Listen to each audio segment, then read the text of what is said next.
welcome to Apache Village and your new Cardinal fifth wheel. We're going to start at the entry door, we're going to work our way around it, then we're going to go to the inside.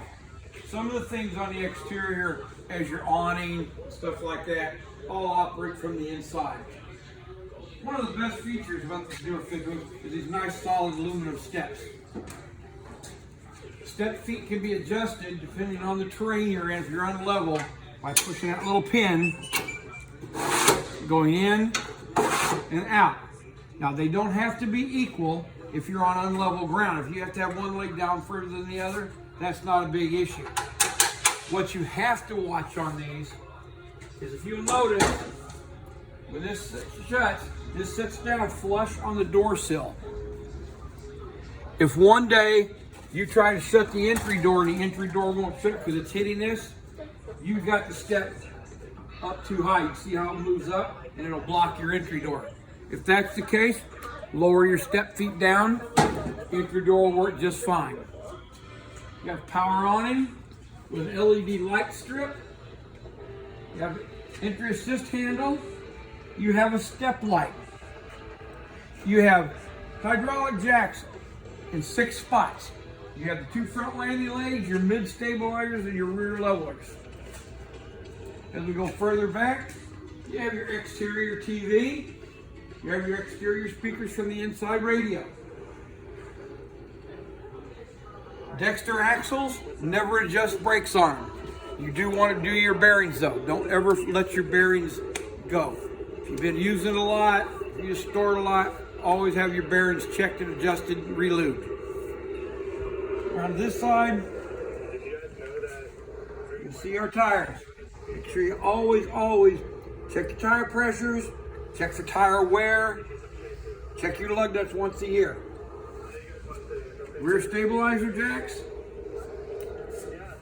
rear storage, pass-through storage, good for lawn chairs, stuff like that. You have lights inside. Now if you go to the second one, more storage with lights. Go to your third compartment, even more storage with lights. Yeah, no, I know. You have 5 slide outs in this unit. 3 of your slide outs are on hydraulic, 2 of your slide outs are on the BAL cable drive system. And that you'll notice over here is cable driven. Watch your cables. You don't want to bind your cables up. You don't want to get up next to a tree or get something caught in there and try to run the slide out, because it will break a cable. And they are not fun to replace. License plate light, your hitch. Now that's really not a trailer hitch, guys. That's more of a bike rack style hitch. You can see, it's not very big. And this is designed to put your bike rack on so you can put some bikes on the back. Roof ladder to go up on your roof, and your backup camera up on top. You'll see it sitting midway, midpoint of the roof.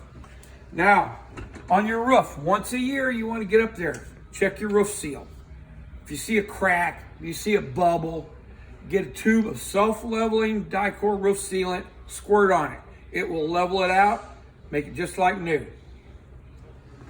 Come to this side, we have a 50 amp cord on a power reel. That is power in only. Pull it out, you just grab a hold of it and pull it out. We have the adapters to go from a 50 amp service to a 30 amp service to a 15 amp service. Basically, if you're plugged into a 15 amp service, you could run the refrigerator and the lights. You're not going to be able to run your roof air conditioners. Access to your storage from this side also. Your pass-through storage in the rear. Your rear stabilizer jacks. Now that's just about the max I like to run the jacks. I would highly recommend to get some 6x6 blocks or some of the Happy Jack landing pads, orange ones that come in blue, to put underneath them. Because you can go to a point in this where they just won't level if you're way out. So you always want to put a block under them. It helps spread the weight out and gives you more liftability. This is one of your hydraulic driven slides. Okay, now, this was a little hard to get to, but this is your sewer hose outlet. This is where your holding tanks dump out of. Your holding tank valves are located right here. And they're just exactly what they look like. You see the two gray handles? Those are your gray water tanks, your kitchen sinks, your showers, your hand basins, stuff like that. Your black tank is exactly what that is. It's a black tank valve. You want to get to a campground, you put your sewer hose in, which is right here. Brand new, along with your electrical adapters. You hook it up, put your sewer hose in the sewer, pull both gray water valves, let them go. Just let the water drain out. Leave your black tank valve closed. Let some volume build up in the tank, and we'll show you inside the monitor panel how you can tell what's in each tank. Get a little volume in that tank. Let the chemicals work a little bit in it. Then come out here, pull a handle, and let all of it flush out at one time. Much cleaner on the tank. Have your water filter. Exterior shower, hot and cold water. Your pump switch is right here. It says pump. Pretty simple. This is called a Neptune water panel. I'm going to move this out of our way a little bit so we can talk a little more about it. This unit has no manual fill on the water tank. But I mean, you just don't have where you put your water hose in and fill your water tank up. Everything is done through the city water connection. If you're getting ready to go and you're taking water with you, put it in here. And we're going to start looking at our diagrams. Okay, we'll go to power tank fill, which would mean these three valves at the top, white, blue, and black, all face horizontal. That would fill your water tank up. How do you know your tank is full? You can look at the monitor panel inside, or just wait till it overflows out the bottom of the RV. Now, when you get that tank full and you get to the campground, because you remember we're not hooked up to water here anymore, you're using water you brought with you, we're going to dry camp. It says dry camping, water's from the tank via the pump. Okay, so we want all of our valves to be configured just like this. So, horizontal, vertical, vertical, and two vertical. Turn your water pump on, the pump will pump up the pressure, take water out of your tank, make everything work. Now, if you're going to go somewhere and let's say you're going to be on city water, you don't have to take the water with you, carry that excess water weight. That's fine. Get to where you're going. Your hose is going to go right here, but you want to make sure you get a water pressure regulator. Some of these parks have a lot of water pressure. Spend the extra few dollars, get the water pressure regulator, and you know your water lines are not going to be compromised. So we're going to go city water. So we're going to go up to this diagram. We're going to go horizontal, vertical, horizontal. That's going to bring the city pressure that the park's providing into your unit. Okay, now when it comes time to winterize this, you have a home residential refrigerator in there. They're a little bit harder to winterize. I highly recommend you bring it into us and let us do it. I can't tell you the dozens and dozens and dozens of ice maker valves and stuff like that we've replaced due to the owner not knowing how or not taking the time and the patience to get the ice maker winterized. But if you're going to do your own winterize, that's fine too.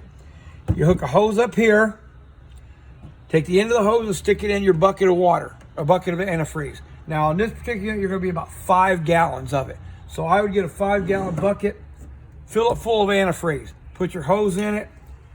You're going to go to where it says winterize. So you're going to go vertical, 2 horizontals,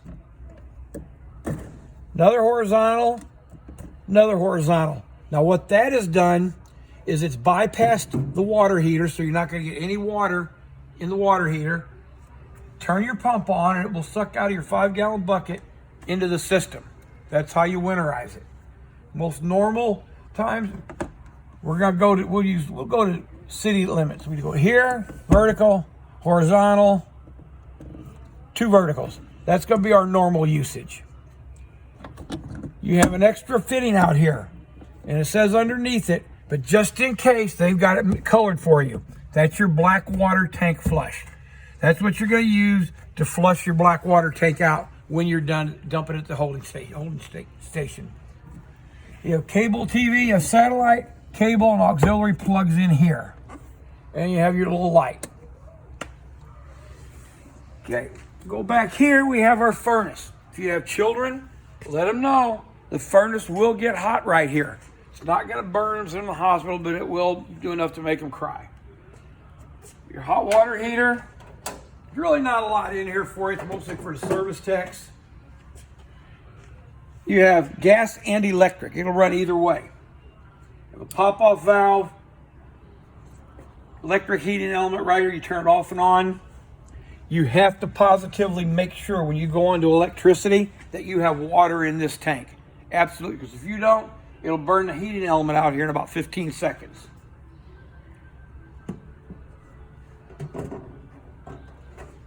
Okay, we're going to move up. There's another hydraulically operated slide. Front landing gears.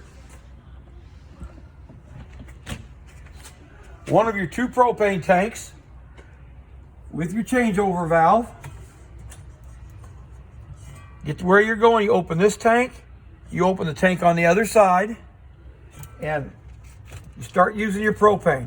You'll have a lever. If you can see with the phone, if you can see with the phone, it's right here. I'm moving it with my fingers. And this is just selecting what tank am I using it off of. So right now we're using off of this tank right here. See how they got the green triangles in here? If you run out of propane in the middle of the night, it'll automatically start taking propane out of your other tank. And you'll know this tank is empty because you'll see this will be red. So all you do is take your little lever, point it towards the other line, go into the other tank. You can take this tank out and get it filled. Each tank holds approximately 6.5 to 7 gallons, which runs for quite a long time in these RVs. The only thing you're going to use it for basically is cooking, furnace, and heating your water. These are your hydraulic jack systems. Very nice system, easy to operate. This tells you how to work everything right here. Basically, turn it on. It's telling me I'm level, my jacks are down. Green light tells me I'm level. You can go up and down. When you get it off the truck, you can hit auto level, walk away from it, and it'll auto level the coach.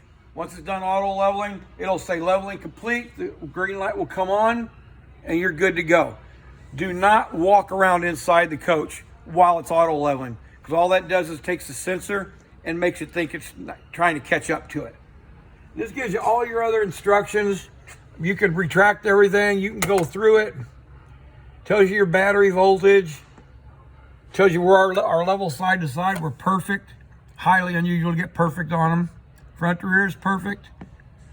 Auto retract, you can hit enter and it'll auto retract the jacks. You go to manual mode and do everything manually. I prefer doing everything, let the computer do its own thing. It's a lot smarter than we are. Okay, we'll come up front. We have docking lights, which should be our little lights up front. Here, passenger side, the same 2 places. You turn them on right here. It gives you little LED eyebrows, I call them, out front. We have our 7-way cord and our emergency breakaway switch. Inside our cab over compartment,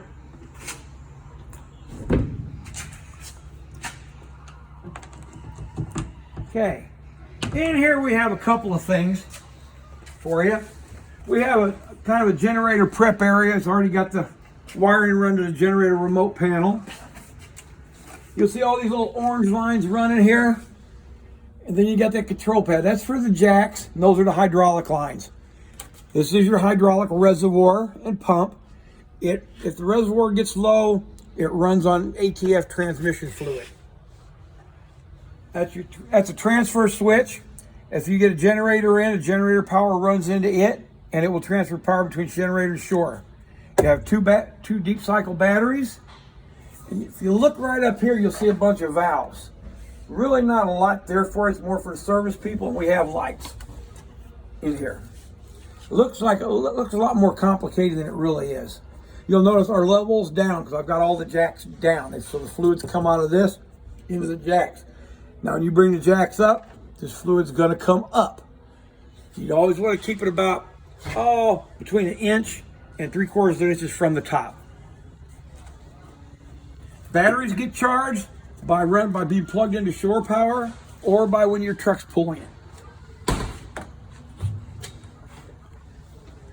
This is our second propane tank. You get a better look at your hydraulic lines running into your jacks right here. Now we have our big boy compartment. You have lights, storage, blue and red, they're just water lines. You got heated. That's the back of your vacuum cleaner plugged in. Battery disconnect switch. When you're storing this, when you're done with it, that's the last thing you turn off to make sure your batteries are turned off.